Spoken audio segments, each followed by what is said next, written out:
them. But kids were still buying them. Drug manufacturers recognize that they can make a lot of money at this, and so now cartels and higher level drug organizations have recognized that, and now they're making very high quality pills. They look exactly like the pills that you get from your pharmacist. They don't crumble, the imprints are exactly perfect, and they mimic exact pills like Percocet or Xanax, pills that many of you have in your cabinets at home. They look the same. And so unfortunately, when these pills are being passed around at parties, kids think that they're real because they look real. And one thing that's really scary about these pills is they're not mixed very well. So you could have somebody passing out a bunch of pills and watch somebody take a pill and they're fine. But you might take a pill and have the lethal dose of fentanyl in them. And a lethal dose of fentanyl, if you don't know, is very, very small. It's about the same as a few grains of sand. So it's very easy to get a pill that would be a lethal dose for you. So unfortunately, our message now is when I was in school, when I was a kid, and we went through the DARE program, the DARE program is really focused on stopping addiction. We didn't want people to become addicts because addictions ruin people's lives. But now the message has changed. We can't even really worry about addiction. We have to worry about life and death. One pill, sometimes the first pill that you take, could be lethal. And that's the message that we're trying to get out to a very wide audience. Hi, my name is Olga Davidov-Bader. I lost my son to fentanyl on September 30th, 2019. I walked to his room just to cover him. It was early morning before I go to bed, and I found his cold body. I couldn't understand what's going on, why my son is dead. He is 16, he's supposed to go to school. He's supposed to meet his counselor for the scholarship. He just started college. The whole previous day was eventful. He saw friends, he went to the birthday party, he went to homeschooling party just before. He told me good night. In the evening, he had some pain with his back, which was usual because last few weeks he was in sport injury. And he exercised just before he went to bed, and he went to bed, and then he's gone. Lucas did not profile for any kid who would do drugs. He took all advanced classes in his school. He got his SAT score just a few weeks prior to. He was very proud of it. He was very funny, he was very friendly. He did not profile at all. Why did that happen? Well, Percocet and fentanyl just killed him, killed his life. And I just want to say that me as a parent, I was shocked, and I just came to the point that I had understood that I did not know what's going on. I did not know that there was fentanyl on the street. None of my surroundings, I don't have anyone who has any addiction. And I didn't know that everyone, regardless of what your job is, what your status is, what your lifestyle is, need to know what fentanyl is. It can kill your son, even though your son can be a high athlete. He could be the best student in the class. He could be in leadership program, but he could still be the one who will just take this one pill, and his life could be finished. So parents, I encourage you, know what's going on our streets. Kids share pills with each other. They can easily buy it online, and helps them to survive those teenagers' years. Just use examples that we have. Use my son's story, use story of those kids who overdosed and survived as a clear example of what not to do and how to reach life full of potential. Can we answer any questions for you? Thank you for speaking about your son. Do you think he was taking pills for back pain? From whom? Do you think he was taking pills for pain?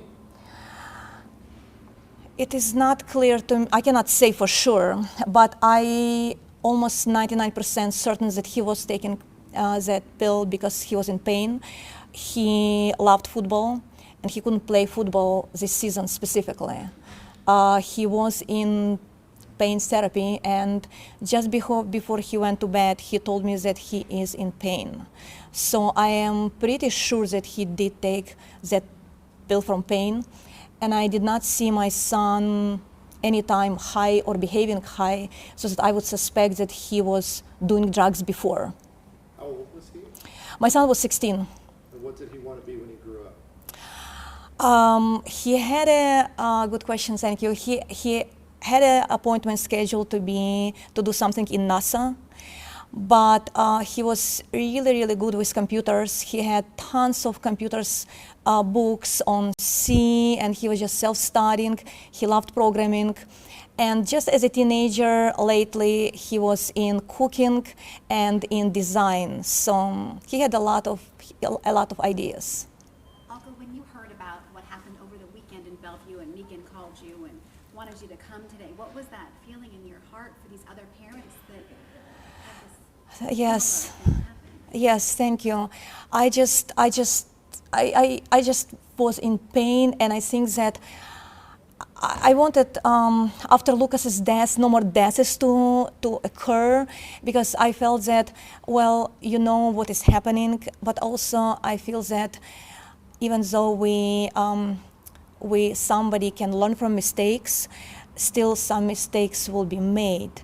But even though we cannot say that, well, it will never happen, but we still can make big influence, and we can make it very rare. So it's not that overwhelming, and at least our children know that they should not buy drugs from the street. And I felt that I should come here and just share my story. Was it Percocet or oxycodone? I remember going to the King County News Conference, and I want to make sure that we get it right. Do you know what the latest is for what kind of medicine they thought he might have taken? Or Lucas? Yeah. Was it Percocet or It was it was fentanyl laced, but do you know what he thought it was or what it looked like? he had fentanyl and Percocet. That's what he had. It was the Yeah, same as this weekend. Okay. right. Olga, thank you so much for taking time to talk to us. I can't imagine what that's like to find your child's body like that. Talk to us about what has this been like for you, for your family, ever since Lucas passed away, and how this changed your life. I can imagine. That is a very good question. It did change our life drastically, because you first going through the grief, and you realize that everything is without my son, and my vacations are going to be without son, and my holidays are without him, and then the question is why, and why it happened to my son. But I feel that it has been 5 months through now, and right now I read a lot about drugs, and I educated myself, and I just see that it is a tragedy, but it's not only my tragedy. First, I felt it is just my tragedy. I am the mother, I am the one. It doesn't happen to my friends, it doesn't happen to almost anyone who I know. But when I was reading, I realized that it's society tragedy, and the only way for us to fix it is as a society. I cannot fix it by myself, and but when we get together, we can provide a lot of education. We can help our children to be children and to live the life. So my life right now is transforming into something better. I do see the light in the ways that I can help others. I do have tragedy, but maybe Lucas had a very beautiful life, and he might have actually better lives than if he lived so many years after, because he actually might influence someone with his death and with his life to be so kind of drastically different from the cause of his death, so that he could save others. So I'm grateful for Lucas save other people's lives, and I truly believe in that. It's beautiful. Question for, Yeah. Go ahead. police, sorry. Go ahead. Question for police or fire. Can you talk about Narcan kits, and is it mandatory for all your people in the field, and kind of the rollout of those over the years? about that first. and I'll follow up. Okay, I'll start with the fire side. So the fire side, all EMTs and paramedics carry Narcan or naloxone. It can be obtained without a prescription out in the community. So we do recommend that if you think either a friend or a loved one has a problem or is using, or if you are using, that we suggest that you have it nearby for in case of emergency. We also recommend that if you do find your friend or a family member, don't let them sleep it off. If you're unable to awake someone, call 911 immediately. The police, I'll let the officer talk about what they have on their units.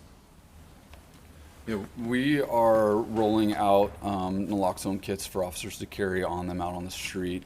I know our bike unit has them. The downtown unit that I'm a part of now, we have them as well. And I believe they're being rolled out department-wide. The Narcan kits we carry not only for people that we might come across, like just happened last week, one of our bike officers came across somebody that had overdosed on heroin, as far as we know at this point, and he used his Narcan to revive that person. But we also carry it for officer safety as well, because a lot of times we find fentanyl in powder form, and that can be very dangerous to us if it puffs up in the air and we breathe it. It's happened already many times over the country where officers have been exposed and have overdosed and needed to be revived with Narcan. What's with your background and what your job, knowing that 2 kids this weekend got their hands on that? Where do you go from here? I know you can't take us inside the specifics of the investigation, but what's your message for teens at the local high schools? They might have it at home. It wasn't just 2 kids that likely have this with them right now. Yeah, this is becoming, as I said before, when I first started in narcotics, it was very few and far between that we heard cases like this, and now it's happening all the time. And the reason that is because these fake pills are prolific out on the street. Somebody can sit in their living room, get a pill press, get the chemicals through the dark web or from the cartels, wherever they're getting from, and they can literally press thousands of pills an hour in their living room at home. And it's very lucrative, so there's a lot of people out there doing this. When DEA and those guys make the higher drug bust, they're literally taking off hundreds of thousands of pills at a time. And that's just one person in one bust, and there's a lot more out there than that. So these pills are so prevalent, they're everywhere. And as I stated before, it is almost impossible now to tell the fake ones from the real ones. Even if you see people taking pills and they seem to be okay, that doesn't mean that the pill that you have isn't a lethal dose. The greatest example of that is Xanax bars. That's a very popular drug for teens to take. Teens are under a lot of pressure these days. They go to parties, and this is one of the drugs that they use to relax, is Xanax. And Xanax actually has cut lines on the bar so they can break them up and pass them around. And even in that one bar, if I broke it up and gave it to 3 people, and those 3 people took it, they would be okay. But the piece that I'm holding from that same bar might be the piece that has the lethal dose of fentanyl in it. So these pills are very dangerous, and you just cannot assume anymore that any pill that you get off the street is legitimate. The only way it's legitimate is if you got it from your pharmacist. If kids know something about this, because they're going to be hearing more about this from us, and now that it is out there, what do you want these high school kids to do if they know where it's coming from, if they have some at home? What should they do? Yeah, we definitely need their information. Working in narcotics for the past 2 years, that's how we make our best cases, is off information that we get from citizens. For kids specifically, you have a school resource officer at your school. If you know them, you can confide in them, you can trust in them. Your information will be kept completely anonymous. And if you would rather, you can, one quick Bing search or Google search, whichever internet search you use, you can search Bellevue Police Tip Line, and it'll bring you to an online page where there's a bunch of different types of crimes that you can leave tips for, and one of those, of course, is Narcotic Tip Line. If you put in a tip on that website, it goes directly to our narcotics unit, and again, it's completely anonymous. Please leave your contact information, because we'll need to call you and get more information from you, but you'll be completely anonymous. Something else that I would like to mention as well is that we have a law here in Washington State that if you report somebody that's overdosing and the police show up, you cannot be prosecuted for possession of those drugs. Okay, we want you to call so that those lives can be saved, and we're not allowed to prosecute you for possession of whatever drugs caused the overdose. The only other thing that I would add is if people like more. The only thing I would add is that if people like more information, you can search the internet for King County Public Health, and there's a link to overdose resources and prevention. And they have a lot of good information in there that you can educate yourself better about the overdose possibilities. Alga, may I ask you one more question? Yes. You're obviously sinew, you're very strong. What is it in you that has you able to come and talk about Lucas like this? Thank you for that question. I feel that it is Lucas will always be in my heart, and I just want to the whole my life I want to tell about drugs, because as long as I talk about it, Lucas is alive. All my stories will involve Lucas. So for me, it is a purpose to live and to have and to just help others. So I do thank you for inviting me over, and I will be talking about drugs, and I will encourage you to do the same thing. No more questions? Can you get names and spellings? Do you need it in the microphone? Yes, please. Battalion Chief Dave Beste, B as in boy, E-S-T-E. Officer Jim Keene, Keene. Olga, Olga, Davidov, Davidov, dash Beirer, Beirer. And your son's name? And my son's name is Lucas, Lucas. His last name is Beirer, Beirer. Thank you so much. Thank you for taking the time to come out.